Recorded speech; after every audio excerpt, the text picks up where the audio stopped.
সীমান্ত হত্যা বন্ধ করতে না পারলে স্বরাষ্ট্রমন্ত্রী সালাউদ্দিন আহমেদ ও পররাষ্ট্রমন্ত্রী ডক্টর খলিলুর রহমান লাল সবুজ চড়ি পরে বসে থাকার দরকার বলে মন্তব্য করেছেন জাতীয় নাগরিক পার্টি এনসিপির মুখ্য সংগঠন নাসির উদ্দিন পাটোয়ারি। আজ মঙ্গলবার সভা উপজেলা এনসিপি কার্যালয়ে আয়োজিত প্রেস ব্রিফিংয়ে তিনি এই মন্তব্য করেছেন। ব্রাহ্মণবাড়িয়া কক্সবাজার সীমান্ত ভারতীয় সীমান্ত রক্ষী বাহিনীর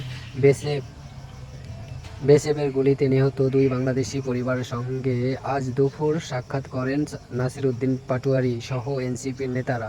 দুপুরে কক্সবাজার উপজেলায় গোপীনাথপুর ইউনিয়ন ধ্বজনগর সীমান্ত এলাকায় গিয়ে নিহতদের কবর জিয়ারত করেন তারা।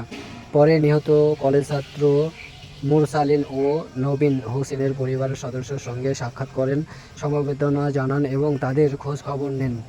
ব্রিফিংয়ে নাসির উদ্দিন পাটোয়ারি বলেন, সীমান্তে একের পর এক বাংলাদেশি নিহত হলেও সরকার দৃশ্যমান কোনো পদক্ষেপ নেই। সীমান্তের সাধারণ মানুষ আজ চরম নিরাপত্তাহীন ভুগছে। চাঁদাবাজ, দুর্নীতি ও মাদক কারবারির নিরাপত্তা দিতে ব্যস্ত, অথচ সীমান্তের সাধারণ মানুষ রক্ষা করতে ব্যর্থ হচ্ছেন।